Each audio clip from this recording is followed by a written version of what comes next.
Uh, he was a student of Tara Singh, along with he knows Michaela very, very well. He said she's a friend, and he's making a an animated movie. Hi, Karen Love, making an animated movie, and he thought that because I mentioned we have a radio station. He said, "Do you do interviews?"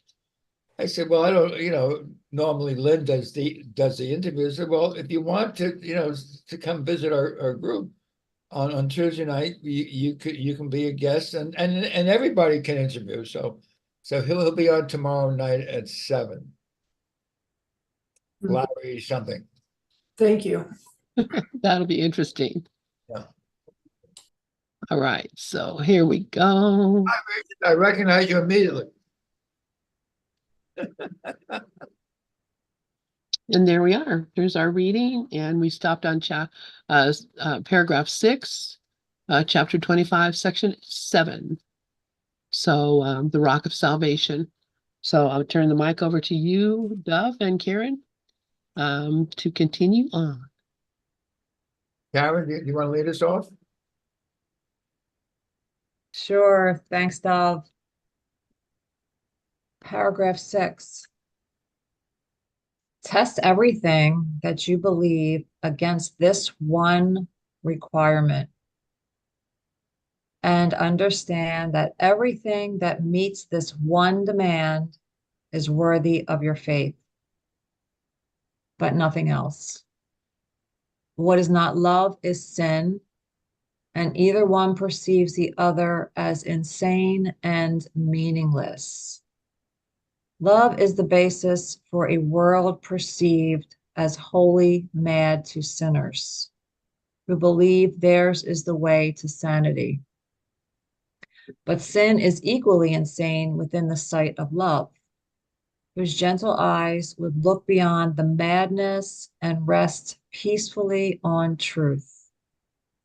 Each sees a world immutable as each defines the changeless and eternal truth of what you are.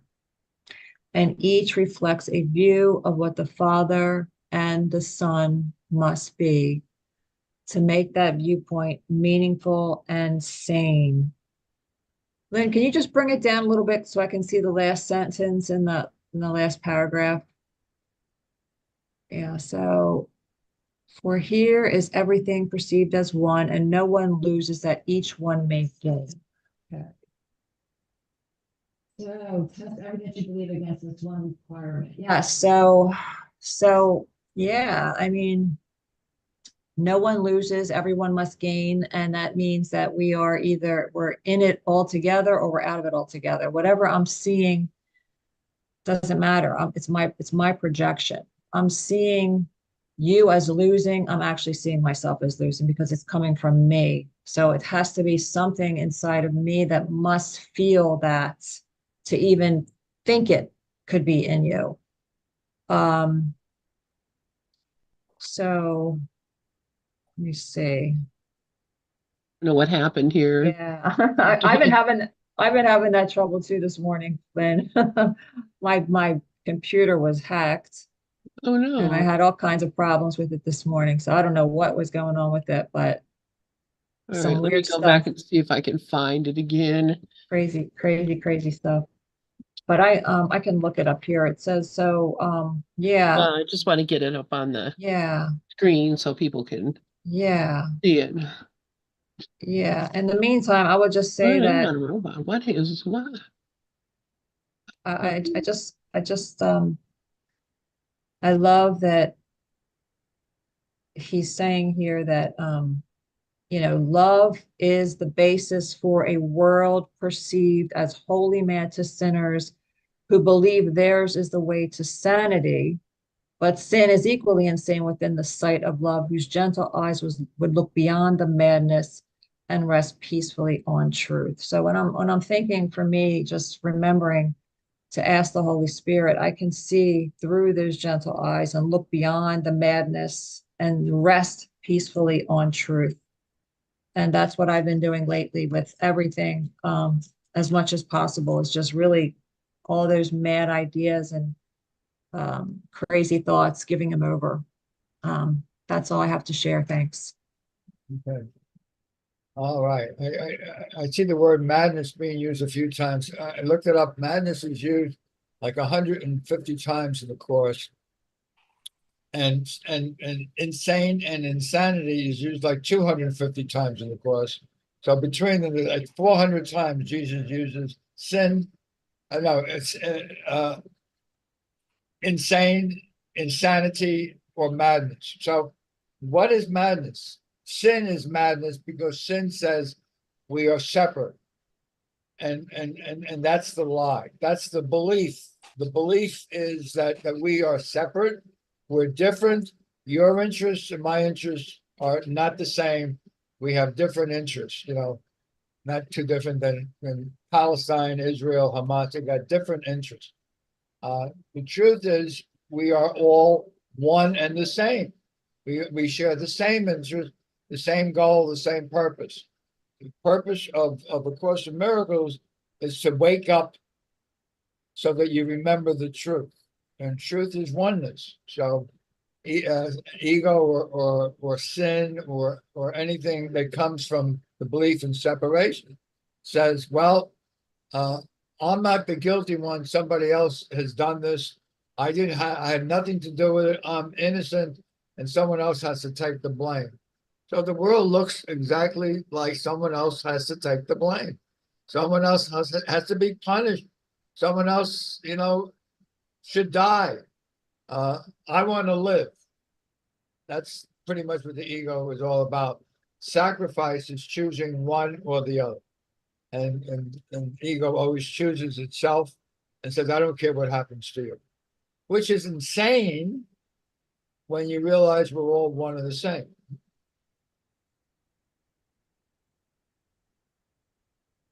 Are there any thoughts, questions? Yeah, Rafi. Yeah, well, what came up for me was that since the two can't know each other, the infinite beings and ego has no clue what that is. It's just mechanically repeating everything that it knows, that it's believed, that it's, and therefore, if something as honest and real as love comes in, its first reaction is to resist, because it's coming from that point of view of ignorance of what true love really is. And the way it protects that ignorance is with resistance. Fortunately, resistance is just another feeling. And if you welcome it and let it go, then you can get into that perfect place of acceptance. And then the love and the reality of what we really are will flow naturally. So that's what I was able to get out of this. Very good. Thank you. And resistance is the root of all suffering. Oh, yeah. Les Levinson used to say, if you could get rid of all your resistance, you could become realized overnight. I mean, which is why Mario says, can you let it go a little bit more? Yeah. So letting go of resistance, for me, is acceptance. What can you not accept? Once you accept that nothing here means anything, lesson number one, you got to start laughing. I mean, no, I can't accept that. There are things that really do mean something. Oh, go on to lesson two. Means something, then I'm the one that gives it all the meaning, and I don't care if I suffer or not. I want to be right.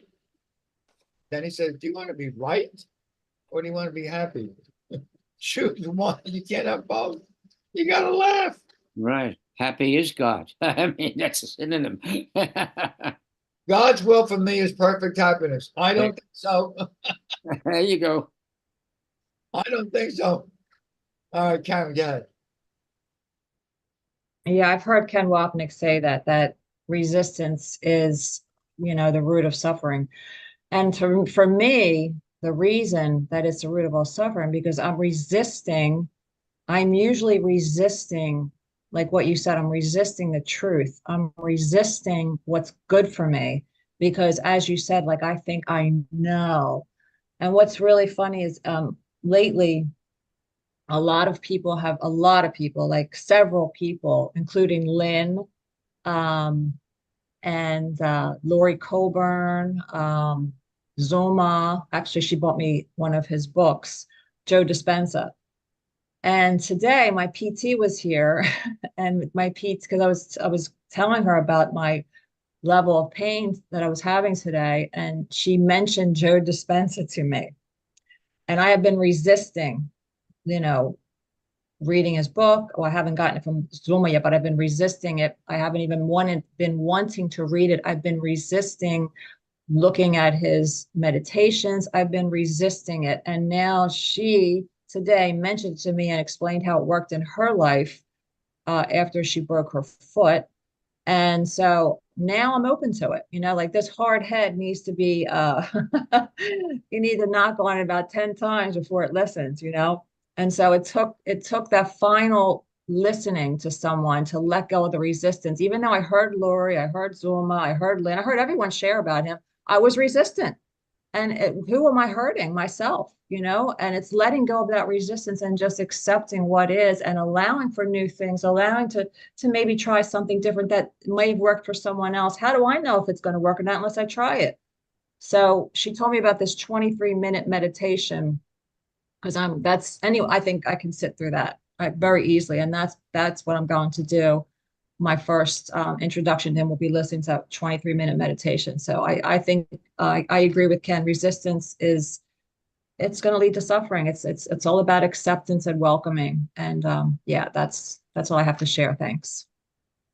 Thank you so much, Karen. Yeah. What can you not accept if you know that everything that happens, all events, is gently planned for you by one whose only purpose is your good? So everything here is for our good, you know, and people who say, well, why is this happening to me? You know, instead ask, what is this teaching me? What is this teaching me? I'm here in a classroom. I'm here to learn lessons. Rafi, I see your hand is up. There's a simple exercise that we do in releasing about resistance. As soon as the resistance comes up, instead of fighting it or ignoring it or whatever, or giving it, you just go, yes, resistance, yes, resistance, yes, resistance. Just keep saying yes to it. Yes, I love you. I love you. I love you. If you go, I love you. If you stay, I love you unconditionally, but I choose to let you go.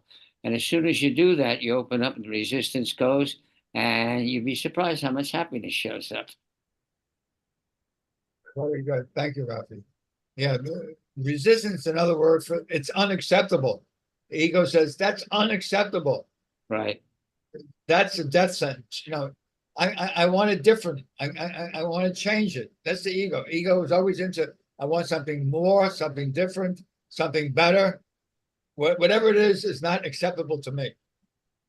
Whereas, what can you not accept? It's for you. Okay. Are there any thoughts, Karen? Your hand is still up. Same.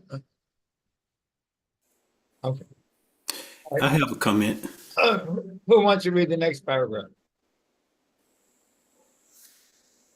I think Regis has a comment. Regis has a comment. Regis has his hands up. He said, I have a comment. Okay, yeah, I'm sorry. I didn't. All right. Thanks, Lynn and Karen. Oh, I just want to say, yeah, on about resistance, because one of the things I've been looking at in the last week or so is also, well, you know, what's the hook? And I've been discovering the hook. And you know, something comes up and we say no, you know, resistance, no to this change, no to this situation, or whatever it is. And you know, we all know in theory, and I say that with just in theory, the ego speaks first and speaks loudest, but we don't really remember it when resistance sticks its ugly head up. And so a situation will come up. It could be a pain in the body or whatever. And we say, no, this shouldn't be. Or a change at work or change in the law, in the government or whatever. And the thing is that Dove used to, he make us aware about this a lot, about being right. So we that initial resistance once it's out there, then we get hooked into it because we want to be right about it. And so and so when Rafi is saying, love it, and also every time Rafi says love it, I just say welcome it.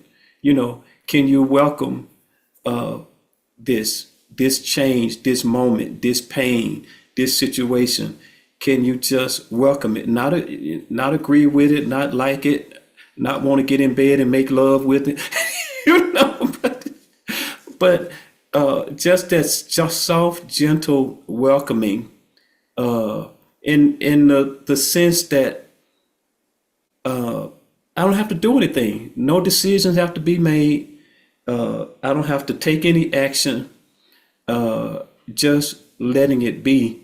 But I think sometimes I've been noticing in the last week how the resistance will pop up, something unexpected. It could be the weather. I like to talk about the weather. You look out, oh, I wasn't expecting this weather today, and I resisted, and once we have that initial resistance, then we want to go into the story and what I call digging our heels in making that initial response right, making it correct. It's correct. It's right that I see this way. It's right that I feel this way. It's and from then it's a very tangled web to get into a place of non-resistance. And that's why we find, but if we loosen our grip on being right, like we say, do you want to be right or do you want to be happy? Okay, so the boss just said we're going to have to start doing this today. And I don't want to do it. I don't think it's right. I resisted initially. And so once I resisted, now I'm just trying to prove my point. I'm trying to prove that I'm right about my resistance.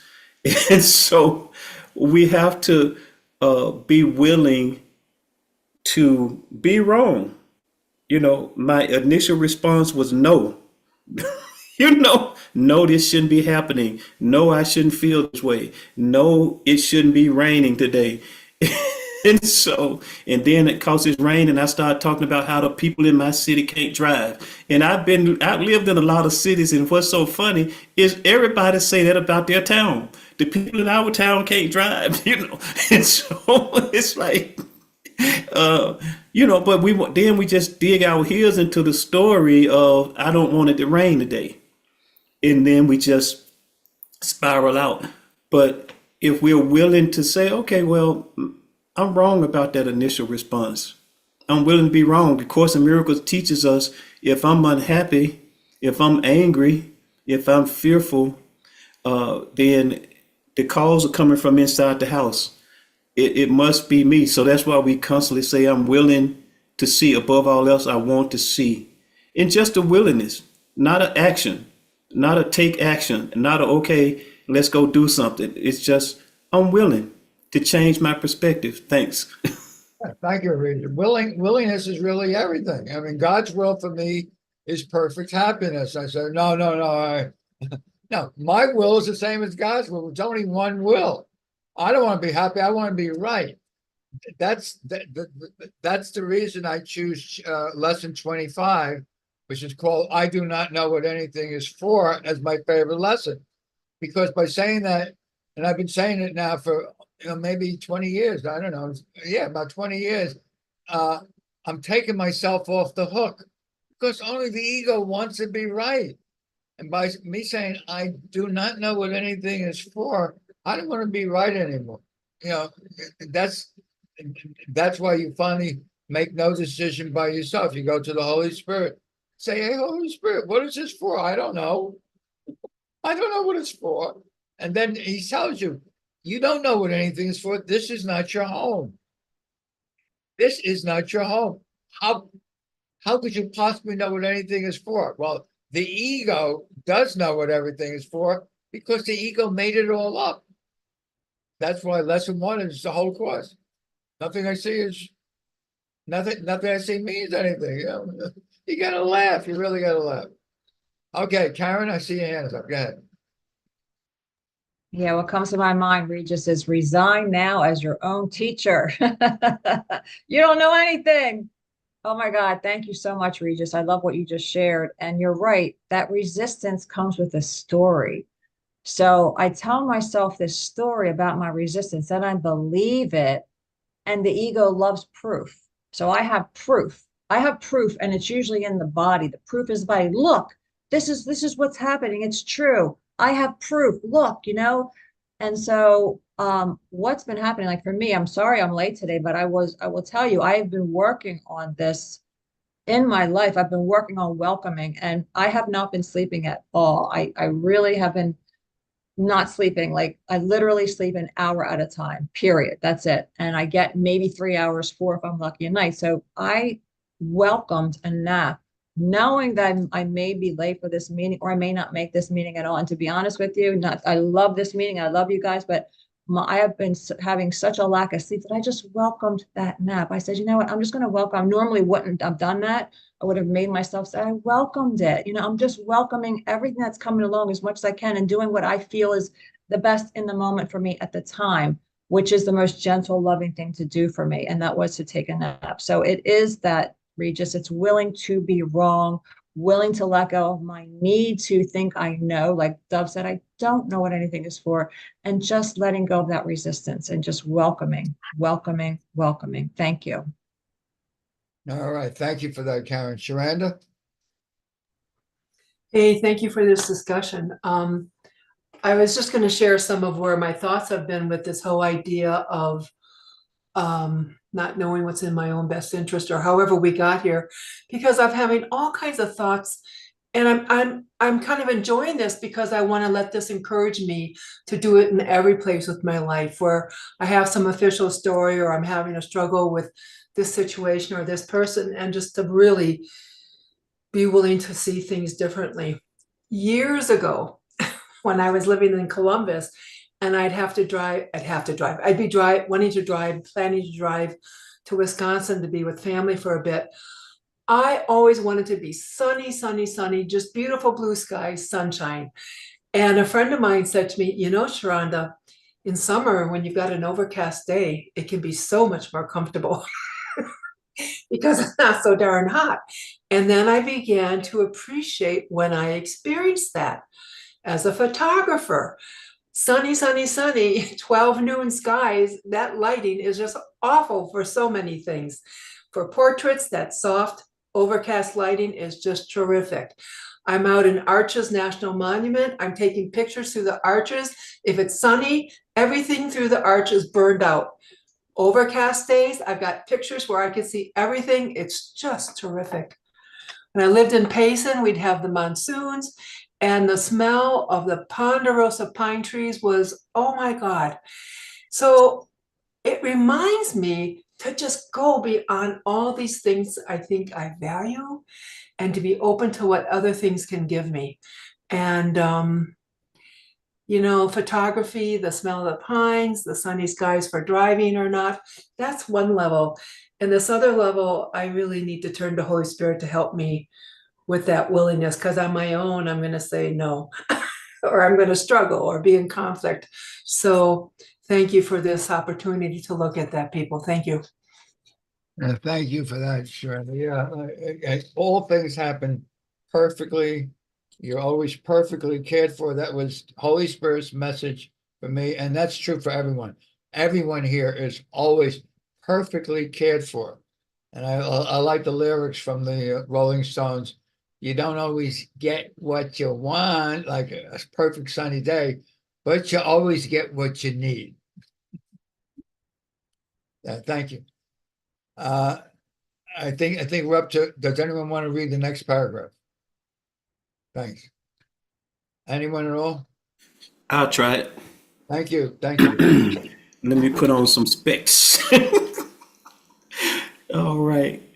Your special function is the special form in which the fact that God is not insane appears most sensible and meaningful to you. The content is the same. The form is suited to your special needs and to the special time and place in which you think you find yourself, and where you can be free of place and time. and all that you believe must limit you. The Son of God cannot be bound by time, nor place, nor anything God did not will. Yet, if his will is seen as madness, then the form of insanity which makes it most acceptable to those who are insane requires special choice. Nor can the choice be made by the insane, whose problem is their choice are not free and made with reason in the light of sense.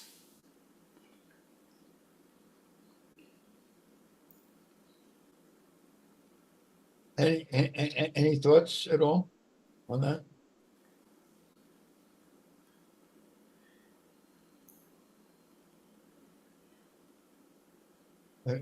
To me, it's a lot of iambic pentameter. Mm-hmm.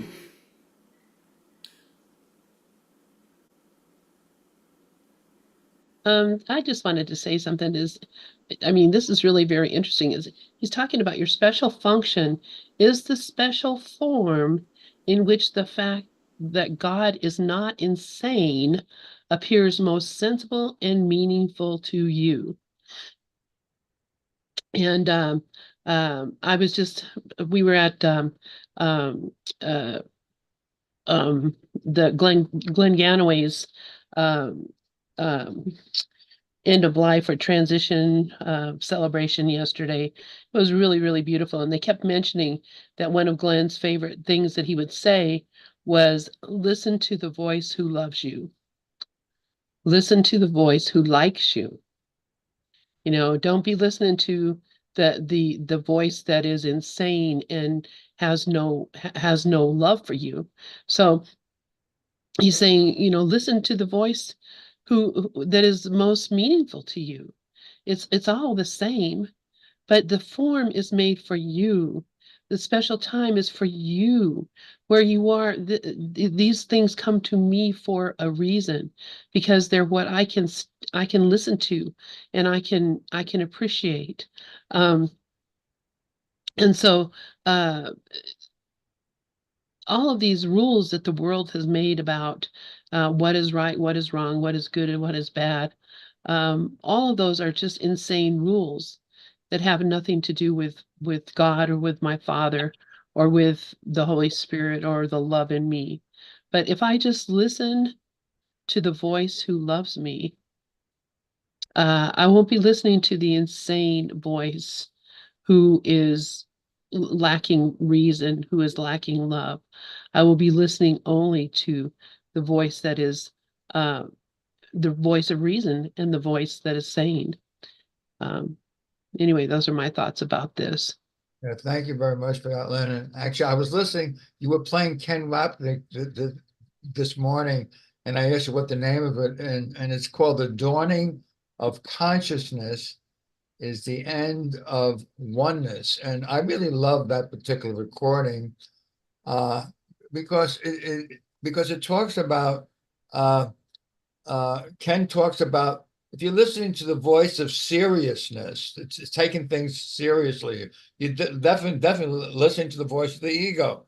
But if you listen to the voice of gentle laughter, which he also uses the aphorism, the light of laughing flowers, which I've never seen that used in any other thing except this particular recording. And if the voice that's speaking to you is a serious voice that you better do this, if you don't do this, and this is going to happen, then you're at the effect. But in truth, we are cause. But we see a father who doesn't approve of us as the cause. And in that same recording, I heard something that I never really heard before. When we on the very first split in consciousness, we decided, well, we're going to be the victim. You know, we separated the idea of sin, which is the guilt, and me as a victim of the sin. I kind of separated it out, And I chose to see my father as the victimizer. That's why we actually think that God is judging us. God says, well, you shouldn't do this, you should do. I mean, the whole 10 Commandments is thou shalt not. I mean, talking about, God doesn't approve of the things that you're doing. Nowhere does it say in the Course of Miracles anything about doing. Sin is the belief in separation. Separation is the idea that I and the Father are not one. We are different. We're not one, we're two. That's duality. So thanks for playing that recording. And if you play it again, I love listening to it again. Regis, go ahead. Thank you, Dove. And thank you specifically for the reminder about doing. That is just so important. One of the things I think where the ego thought system horrifies us is that it'll present a thought or a judgment, and we initially think, I gotta do something about it. And if we could just realize, I don't have to do anything. I don't have to do anything. I do not have to do a thing. I don't have to say anything. I just absolutely do not. And that's one of the hardest things for however long we've been on this planet, in this body, for anyone, no matter what your age are, because we've been taught to be doers. We've been programmed to be doers, and so it's just so important to be reminded that you don't have to react to the suggestions, whatever your suggestion is, whatever my suggestions are throughout the day. I don't have to do. I wanted to look at these first two sentences. Your special function is the special form in which the fact that God is not insane appears most sensible and meaningful to you. If we step back and just think about our body and mind experience, we most of the time do think God is a madman. The Lord give it, the Lord take it away. He blessed me with a house and then he sent a hurricane to blow it down. And we say, oh, it's the Lord's work. The hurricane is the Lord's work. 3 years ago, I was testifying that God blessed me with this new house. So it's like, when we look at these different moments in the Course, when it talks about if you think about what you're thinking about, if you think about how you really see God, some of your ideas about God and some of the things that you attribute to God, he's a madman. My grandmother, as a little boy, which kind of a horrible thing to say to little kids, but somebody would die. And my grandmother would say, well, we come here to die. You were born to die, little boy. It's like, so your special function is the special form in which the fact that God is not insane appears most sensible and meaningful to you. The content is the same. The form is suited for your special needs and to the special time and place in which you think you find yourself. We always talk about this individual curriculum that we're in. It's individual in form, not in content. In content, we are one. In content, we can join. When we can't join with one another, it's because we're looking at the form. We've gotten blown away by the form, and we're not looking at the content. And so when we step back, we can see it's all the same. I love this mirror that my marriage is providing. Because like we say, you spot it, you got it. You know, it ain't my wife, it's me. You know, every situation, oh, it ain't what she doing, it ain't how she reacting, it's me. Okay, what is me, oh Lord, standing in the need of prayer. I got, my brother is a pastor of a traditional American church. I don't even know what, if he, I'm sure he probably considers himself non-denominational. Uh, so, but he's always sending me these text messages, and I just have to, woo, I like the challenge. So, sometimes I don't feel like I like it, but when I step back and just take a breath and let it be, like this morning, he said, "Good morning. May the favor of God overwhelm you all week. Peace to you, peace to you, brother." And you know, my first instinct it says, you know, it's and so I looked up. My first instinct, I just Googled the word overwhelm. I'm like, he clearly don't know what overwhelm means. 'Cause it's like, I don't want to be overwhelmed by anything. You know, and I wanted to text him back the definition of overwhelmed, but I didn't. You know, that's what my ego wanted to do. But you know, but it's just so funny. You know, on one hand, you're telling me to be overwhelmed by God, and then you say, "Peace to you, brother." You know, it's like, but looking at this paragraph, that's his space in time, not mine. Now, he may be trying to project it onto me, but I don't have to be offended by it. The offense is right there saying be offended and text him back and say this, you know, but it's like, I'm just watching the thoughts and the all the stuff that's just passed through. But the special function is the special form in which the fact that God is not insane appears most sensible and meaningful to you, you know, and that's being able to really grasp this will allow us to join even more with others because we're not going to be so overwhelmed by the form that they are experiencing and the form that someone else is presenting.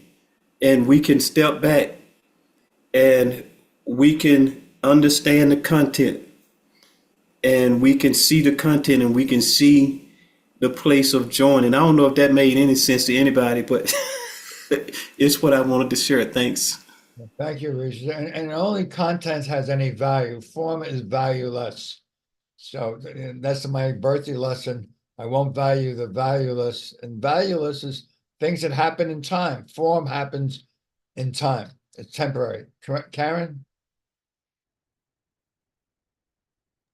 Yeah, that made perfect sense, Regis. Perfect sense to me. Thank you for sharing that. And it just, for me, it reminds me that the ego does speak first and loudest.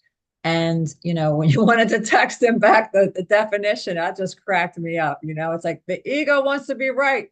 This is my definition, and this is the right definition, you know?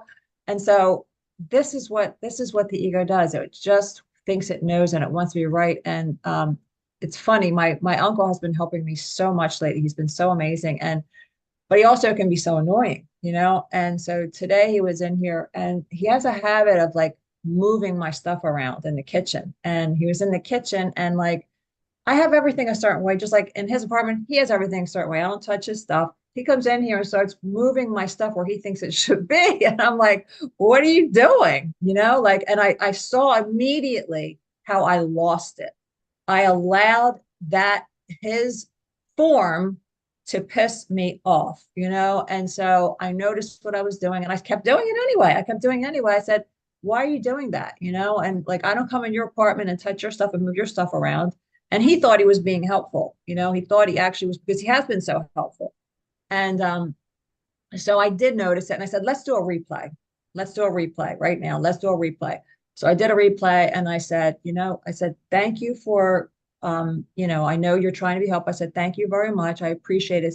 But I don't mind the stuff there right now. It's okay. It's okay for that stuff to be there. It's, and I changed the whole thing in that moment. I said, let's do a replay, and that was so helpful for me because I can do a replay in my mind anytime, but I can also do a replay with the person, and I've been doing that with him more than once because there's other things that he's done here. It's just because he's been so used to helping me. Sometimes the help, because I'm getting better. I'm starting to get better. I'm starting to be able to do things myself now.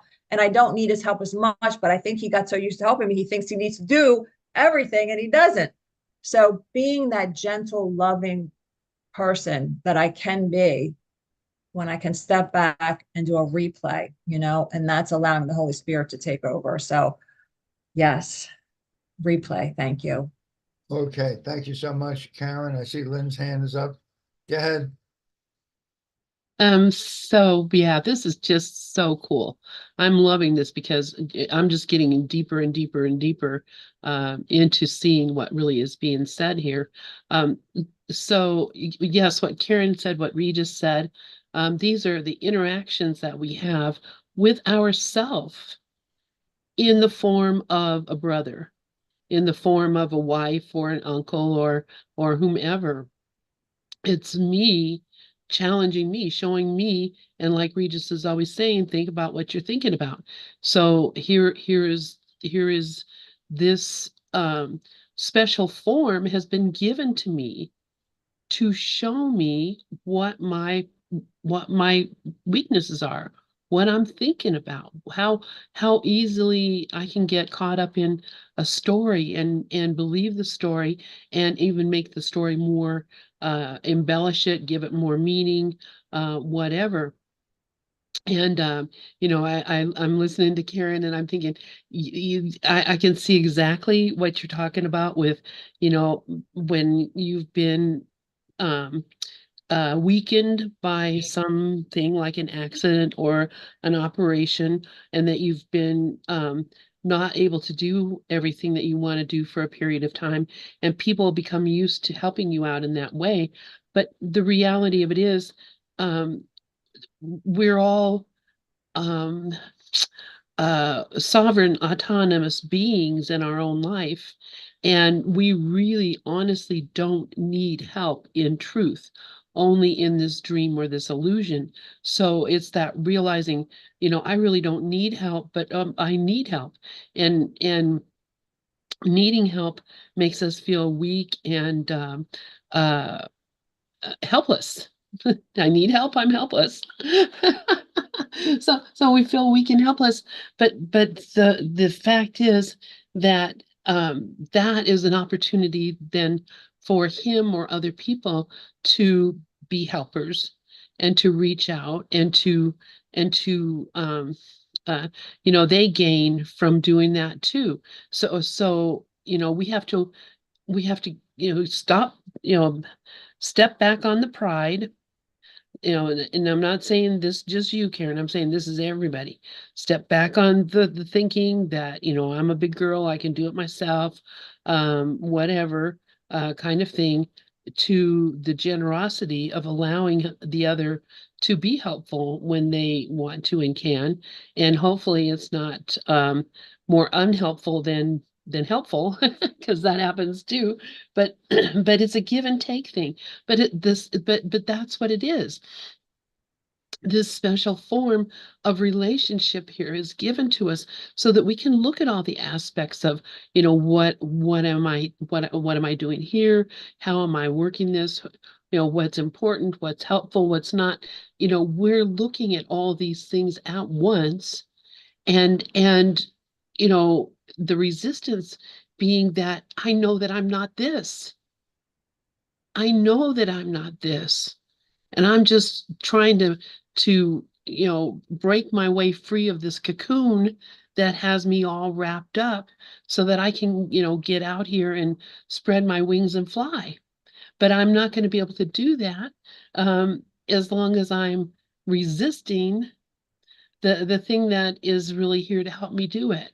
So, this whole paragraph is really very interesting about the dynamic that it's suggesting to us, because he's talking to us about um, needing help, accepting help, and using the help that we get for the benefit of all of us. That everyone, if we're able to accept and not reject and be in resistance, that we're free then to make real choices that have real meaning, and not these little choices of, I don't like the color you painted my room, or whatever thought we might come up with. But really looking, because yeah, when someone comes in and rearranges my kitchen, I'm resentful because I have it that way for a reason, by God. Not just saying that, but then later on I'll be like, that is really a better choice. That's a better place to put that, or something of that nature. But I mean, I think this whole paragraph is about the giving and taking, and allowing and accepting, and that the whole purpose of it being to wear down that uh selfish core that wants things to be a certain way, and bring us to a place where we recognize nothing could be better than this. This is the best way. And that's how I see things now. Regis, I see you have your hand up. Yeah, I'm gonna do something that I rarely do, and I'm gonna crosstalk. And if you've been in AA, you know it's a no-no to crosstalk. But Karen, your story with your uncle, this just happened last week with me and my wife. Now, this is from the perspective of the helper. My wife asked me to put a curtain rod up in her office. This is her dedicated office. It has a door. It's another room in the house. It's her office. So after she went to bed on a particular night, because I told you I'm up late, so I go in her office and put up the curtain rod, put the curtain on it, and then I commence to arrange in her office. Because I thought it would be better, and it would be better for her. So this played out in less than 24 hours. So that morning she got up. She gets up and started work before I get up. By the time I got up, I saw that she had put stuff back that I moved, and I was livid. I was absolutely livid this was better the way I did it, and what is wrong with her? And she don't know any of this, none of this. I'm advanced enough to not let the ego just run me into a fire. So, but I was livid. And then when she came out of her office, she said, "Thank you for putting my curtain rod up in the office." And even though I didn't have any outbursts with her, I still felt like, you jackass.